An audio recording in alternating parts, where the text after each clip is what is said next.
Wow, wow, wow, les amis, je viens de finir la saison 4 de Demon Slayer. Il n'y a pas eu de vidéo épisode par épisode parce que je comptais la regarder d'un trait cette saison. Donc les 8 épisodes, j'ai regardé ça en une journée et demie, tranquillement. J'ai regardé l'épisode 8 à l'instant. C'est tout frais, c'est tout frais. Et wow, wow, wow. Donc il y aura cette vidéo analyse où je donne mon avis sur cette saison 4 de Demon Slayer. Une vidéo pour la saison entière. Et le premier mot qui me vient à l'esprit, c'est incroyable, incroyable, incroyable, vraiment, vraiment incroyable cette saison. Je vous en parle tout de suite après le générique.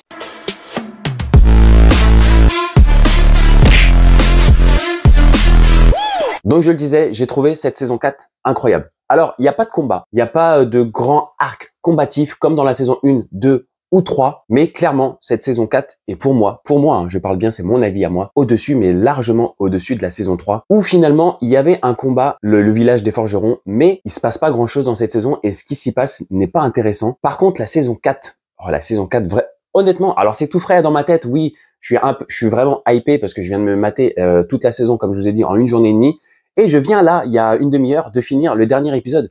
Et le dernier épisode, mais on va en parler après, mais ce dernier épisode de la saison 4, enfin bref, là je suis vraiment hypé. Mais en tout cas, cette saison 4 est largement au-dessus de la saison 3 concrètement. Mais vraiment, elle met une gifle à la saison 3 d'une force.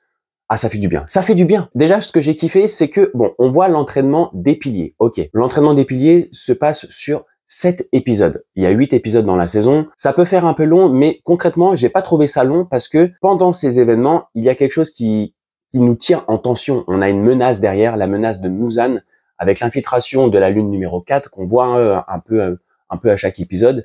Mais ils nous tiennent en haleine parce qu'ils nous parlent plusieurs fois dans la saison de Muzan, le fait qu'il veut enlever Nezuko. On sent qu'on est proche de la fin et il y a une espèce de tension qu'on sent tout au long de la saison, malgré que la saison soit assez légère parce que comme je vous ai dit, elle fait 8 épisodes et pendant 7 épisodes, on voit juste les personnages qui s'entraînent. Donc ça aurait pu être nul, mais franchement, ils ont fait ça tellement intelligemment qu'avec cette tension, cette menace derrière qui plane derrière, et ben c'est pas nul en fait. On a ce mélange d'humour qui est franchement vraiment, j'ai vraiment kiffé l'humour. Il y a pas de trop, il y a du sérieux, on apprend à connaître un peu plus les piliers à chaque épisode, puisque concrètement chaque épisode c'est l'entraînement d'un pilier. On voit Tanjiro qui monte les étapes. Clairement, il apprend une capacité avec un pilier. Et il finit par Gyomei qui est concrètement le plus fort des piliers. Et c'est l'entraînement final en gros. Mais à chaque épisode, on apprend quand même à connaître un peu plus les piliers et ça, j'ai trouvé ça top. Vraiment, cette saison 4 a été pour moi très intelligemment fait et ça fait grave plaisir. La chose qu'on peut retenir aussi dans cette saison 4, c'est que on voit pas de lune. On voit la lune numéro 4 qui espionne en gros pour Muzan pour essayer de trouver le repère des piliers, pour essayer de trouver les pourfendeurs et pour trouver Nezuko. Voilà, ça c'est le plan de Muzan. Rappel, Nezuko a la capacité maintenant, malgré qu'elle soit un démon, de résister au soleil et concrètement Muzan veut s'approprier cette capacité. On en reparle à la fin de la vidéo, mais il veut s'approprier cette capacité. Et donc, mis à part ça, on voit pas de lune, on voit pas Akaza, on voit pas l'autre là, je me rappelle plus de son nom. Merde, la lune numéro 2. Ah, bon bref, vous me direz dans les commentaires, j'ai un trou de mémoire. Suna, un truc comme ça. Enfin bref, on voit aucune lune mis à part la lune numéro 4 qui espionne. Voilà, ça c'est vraiment une première dans Demon Slayer. Et franchement, ça a pas manqué. Ça a pas manqué parce que comme je vous ai dit, cette saison 4 a été très intelligemment faite. Et donc on avance de l'épisode 1 à l'épisode 7. On voit en gros Tanjiro, bon, comme à chaque début de saison ou comme à chaque fin de saison précédente, Tanjiro est à l'hôpital. Et concrètement, les saisons de Demon Slayer se terminent toujours comme ça. Tanjiro est à l'hôpital, il s'est fait briser tous les os du corps. Et la saison 8 commence comme ça. La saison 4 commence comme ça. Tanjiro est à l'hôpital, ses copains ont déjà commencé l'entraînement des piliers. Concrètement, les piliers veulent entraîner tous les pourfendeurs parce qu'ils savent que on est proche de la guerre finale et ils veulent tuer Muzan. C'est l'objectif principal. Et du coup, les piliers entraînent tous les pourfendeurs. Au bout d'un certain moment, épisode 2, je crois, Tanjiro sort enfin de l'hôpital et commence l'entraînement des piliers. Et là, chaque pilier apprend une capacité. Hein. En gros, Tokito, il apprend le combat, je crois, ou la rapidité. Mitsuri, elle apprend la flexibilité. Gyomei, la force. Obanai, il apprend la précision. En fait, chaque pilier a sa façon d'apprendre aux pourfendeurs. Et franchement, j'ai trouvé ça vachement intéressant. Il y en a où ça passe plus ou moins vite. Le coup que Tanjiro soit complètement incompatible avec... comment il s'appelle? Je me rappelle plus de son nom. Vous savez, le frère de celui qui a le flingue là. le pilier qui a les cheveux blancs. Dites-moi en commentaire, j'ai encore un trou de mémoire. Ah, je l'avais son nom en plus, je l'avais son nom. Bref, le fait que Tanjiro soit complètement incompatible avec ce pilier, j'ai trouvé ça aussi intéressant. Il n'y a pas de truc trop répétitif. Du coup, Tanjiro ne peut pas suivre son entraînement, mais concrètement, malgré ça, il l'a quand même suivi parce que ils se sont fightés et on avait vu que Tanjiro arrivait un peu à lui résister, à prévoir ses coups, même à parer ses coups. Donc, vraiment, le mot qui revient, saison très intelligente et ça fait kiffer parce que c'est tout le contraire pour moi de la saison 3 qui était vraiment inintéressante. Alors oui, dans la saison 3, on a eu un combat, je le répète, mais c'était pas terrible. En fait, il se passait pas grand chose. Vraiment, le truc principal de la saison 3, c'est le dernier épisode où on voit Nezuko qui résiste au soleil. C'était ça le truc le plus intéressant dans la saison 3. Mais bon, on n'est pas là pour analyser la saison 3, on est là pour analyser la saison 4. Donc revenons à nos moutons. Et la fin de l'épisode 7, pour ceux qui ne l'ont pas vu, j'espère que vous l'avez vu. En tout cas, si vous l'avez pas vu, allez la voir. La fin de la saison 7, on voit Muzan qui débarque au domaine de Ubuyashiki. Cette scène post-générique, je crois qu'elle dure 3 ou 4 minutes. Pendant 3 ou 4 minutes, on voit Muzan qui marche. Ça aurait pu être nul, parce que 3 ou 4 minutes à voir un personnage marcher, tu peux te dire, c'est long. Mais en fait, non. Encore une fois, c'est très intelligent. C'est cette tension qu'on a attendue de l'épisode 1 jusqu'à la fin de l'épisode 7 qui arrive. Elle arrive, cette tension, ce danger en arrière-plan qu'on avait arrive. Muzan arrive au domaine de Ubuyashiki et il marche. Il fait que de marcher avec la musique, avec le bruitage, avec les ralentis, la brume. C'est franchement vraiment extraordinaire. J'ai vraiment kiffé cette saison 4, je l'ai trouvée vraiment intelligente du début à la fin et ces 4 minutes où on voit Muzan marcher, c'est le reflet de cette intelligence parce que fallait être culotteux quand même pour nous montrer Muzan qui marche pendant 4 minutes. Les créateurs, les producteurs de la série auraient pu se dire les spectateurs vont en avoir marre. Mais non, en fait, c'est très intelligent, comme je vous dis, parce que c'est toute cette tension qu'on a sentie lors des 7 premiers épisodes qui arrivent. Et les 4 minutes où on voit Muzan marcher, ça reflète vraiment bien cette tension et on vit la chose, en fait. C'est ça qui est vachement bien et on voit pas passer les 4 minutes, on vit la chose, on est nous-mêmes tendus, on se demande ce qui va se passer. Non, vraiment, j'ai vraiment kiffé. Et il y a un petit truc qui se passe aussi, c'est avec Zenitsu, qui reçoit un courrier. Moi, j'ai pas lu le bouquin, j'ai pas lu le manga. Donc moi, je suis vraiment dans la découverte de l'anime. Et franchement, tant mieux, parce que autre chose que j'ai pas dit, quelle beauté! Quelle beauté la saison 4 de Demon Slayer. Alors, Demon Slayer de la saison 1 à la saison 3, c'est magnifique. C'est vraiment, je pense, de tous les animes actuels, c'est le plus beau. C'est pas forcément celui qui nous montre les choses les plus intéressantes. Je reparle par exemple de la saison 3. Mais en termes de beauté, en termes d'animation, en termes de 3D, de décor, de dessin, c'est le plus bel anime actuellement. Et la saison 4, elle est magnifique. La saison 4, elle suit ce qu'on voit dans la saison 1, 2 et 3. Et je trouve même qu'elle est encore plus belle que les autres. Alors peut-être que parce qu'il y a que 8 épisodes, du coup, ils ont eu un plus gros budget. Mais en tout cas, elle est vraiment, en termes de beauté, de rendu visuel, elle est extraordinaire, cette saison 4 de Demon Slayer. Et du coup, je disais, il y a un autre truc qu'on voit, c'est Zenitsu qui reçoit un courrier. Et comme je le disais, moi, je lis pas le manga, donc je sais pas trop ce qu'il a eu. Mais en tout cas, Zenitsu a changé. Zenitsu, c'était pour moi, alors bien sûr, je parle vraiment de mon ressenti personnel, hein. Zenitsu, c'est un très bon perso, mais je le kiffais quand il dormait. Mais quand il était en état éveillé, il était un peu lourdingue, pour ma part. Ça apportait le côté humoristique, mais c'était trop. Trop de cris, aucun sérieux, trop trouillard. Bon, ça faisait, on va dire, la différence avec quand il dort et quand il est ultra badass. Et là, Zenitsu reçoit un courrier et je sais pas ce qu'il a eu, mais en tout cas, il a pas reçu une bonne nouvelle, a priori, et Zenitsu a changé. Et ça, c'est pareil, ça annonce le combat final, parce qu'on a besoin d'un Zenitsu à 100% de sa forme. On n'a pas besoin d'un Zenitsu pleurnichard qui viendrait casser le côté épique de la chose. Et a priori, puisqu'on le voit à la fin du dernier épisode, j'en parlerai après, il est éveillé et il est sérieux. Et pourtant, il n'est pas dans une situation où habituellement il serait en train de crier partout, en train de crier de peur. Et là, non, il est serein et il est éveillé. Et pourtant, il se passe quelque chose vraiment qui devrait lui foutre la trouille, mais au plus haut point. J'en parle juste après. Et on arrive du coup à ce dernier épisode, cet épisode 8 qui dure 40 minutes. Cet épisode 8 qui est, il est parfait. Voilà, concrètement, si je devais utiliser un mot pour décrire cet épisode 8, la perfection. Il est vraiment parfait. Muzan arrive au domaine de Ubuyashiki, on revoit un petit peu quand il marche et tout, mais ça dure moins longtemps cette fois. Et les 5-10 premières minutes, c'est le dialogue entre Muzan et Ubuyashiki. Et ce dialogue est vraiment, ce dialogue est extraordinaire. Il est parfait. On apprend une chose, on apprend que Ubuyashiki et Muzan ont un lien de parenté, que c'est la famille de Ubuyashiki qui a créé Muzan il y a 1000 ans, et que c'est pour ça que la famille de Ubuyashiki veut tuer Muzan pour se racheter. Et c'est également pour ça qu'ils ont été maudits et que du coup, depuis 1000 ans, tous les enfants qui naissent dans la famille sont atteints d'une maladie et ils meurent très jeunes, voire bébés, et que la seule façon de contrer cette malédiction est que la famille Ubuyashiki se consacre à 100%, même à 200%, à tuer Muzan. Grâce à ça, ils peuvent vivre un peu plus longtemps, mais ne dépassent jamais les 30 ans. Donc on a cette explication. Alors, en tout cas, il me semble pas qu'auparavant on en avait déjà entendu parler. Moi, ça m'a semblé comme une découverte pour ma part. Alors des fois j'ai des petits trous de mémoire, donc vous me direz en commentaire si on le savait déjà avant, mais en tout cas je pense pas. Et du coup cette découverte, cette explication du pourquoi Ubuyashiki combat Muzan, du fait que Muzan vient de la même famille, franchement j'ai trouvé ça vachement intéressant et du coup on comprend mieux. On comprend mieux pourquoi Ubuyashiki, son objectif c'est de tuer Muzan. Et je vous disais, le dialogue entre Ubuyashiki et Muzan est super intéressant. Ubuyashiki je sais pas comment dire, mais Ubuyashiki a eu vraiment trop de classe dans ses derniers moments et il y a eu un passage, les amis. Vous savez quand c'est déjà on voit sa femme Abane. Alors c'est un personnage qu'on voit pas beaucoup, donc vous me pardonnerez si je me rappelle pas son prénom. Pas comme le pilier que je me rappelle qui s'appelle Sanemi.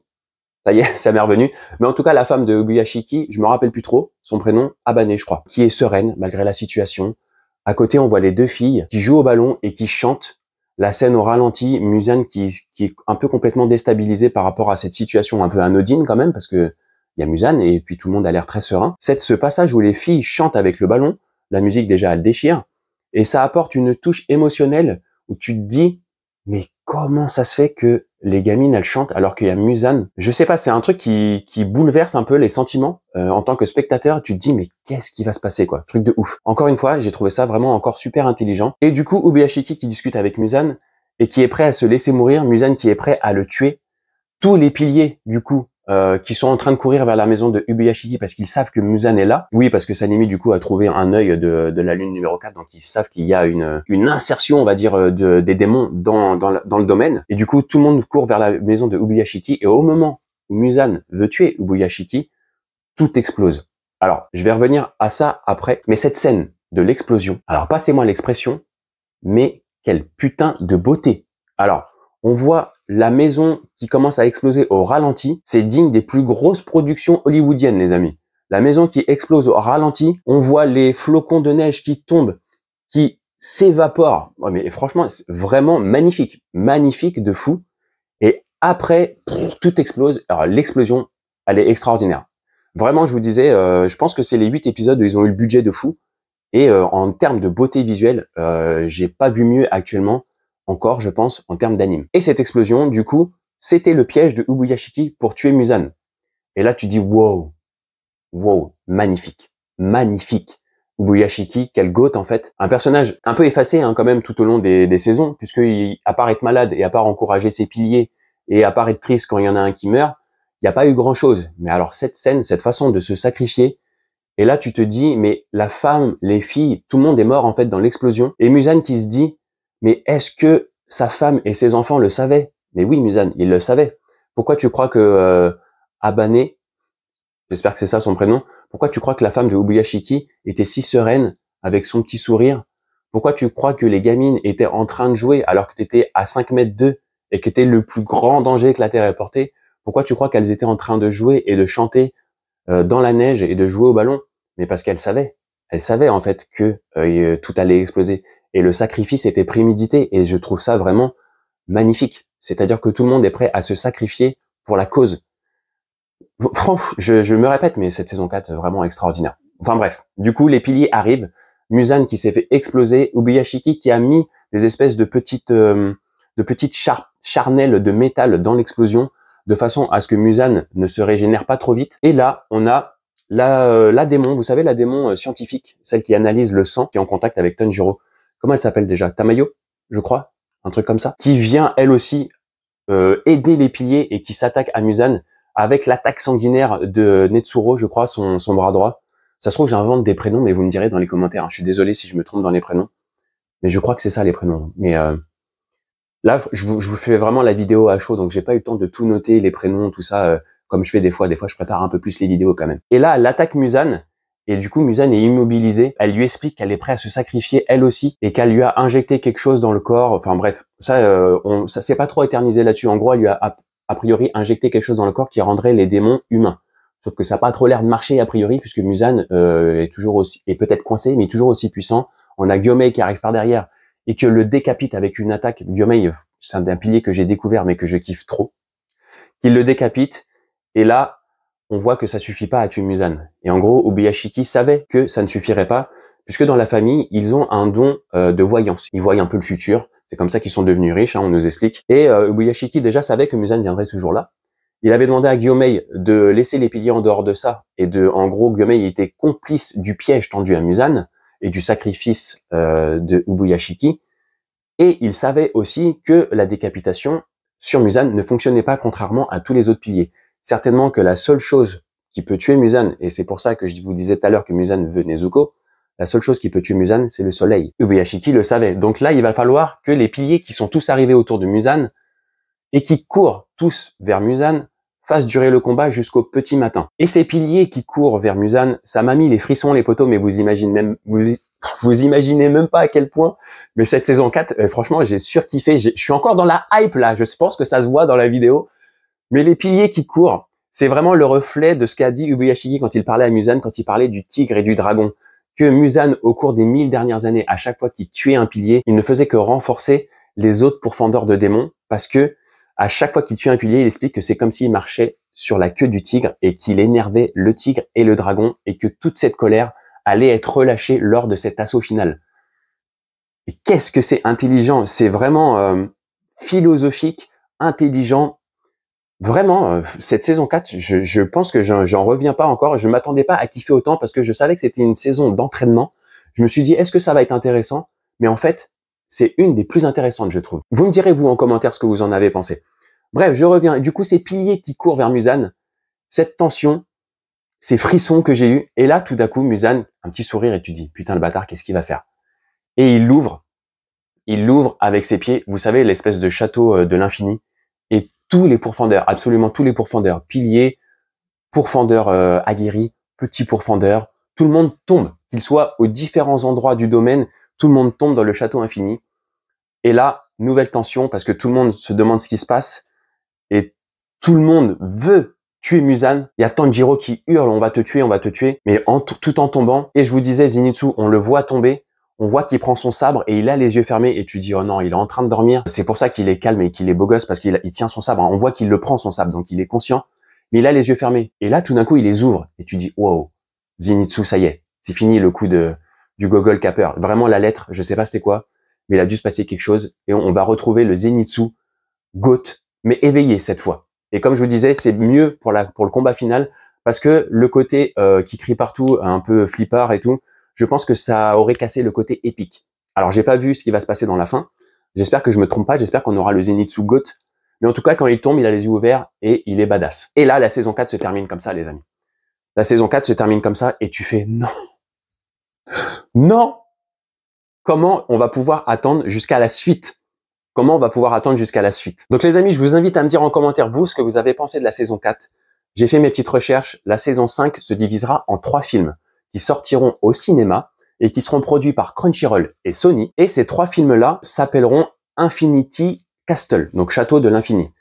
Il y a même une bande-annonce qui est sortie. Je vous mettrai le lien dans la description de la bande-annonce. En gros, ça reprend un peu ce qu'on voit à la fin de l'épisode, hein, c'est-à-dire les personnages qui tombent dans le château. Et il y a même une affiche que je vous mets là, qui nous tease déjà la suite de Demon Slayer. Alors, on n'a pas de date de sortie, mais on sait que ça sortira en 3 films. Il est possible également que les 3 films, après leur sortie cinéma, sortent en saison. Hein. Vous savez que c'est un peu la spécialité Demon Slayer. La saison 2 qui est sortie en film est sortie en saison après. Et lors du début de la saison 2, on a eu Le Train de l'Infini, donc les 7 premiers épisodes qui reprenaient le film qui était sorti au cinéma. On aura peut-être la même chose pour la saison 3, mais on n'aura peut-être pas la même chose. Donc j'ai envie de dire, quand ça va sortir au cinéma, je vais pas me dire « Oh, je vais attendre la saison », parce que s'il n'y a pas de saison, je serai dégoûté.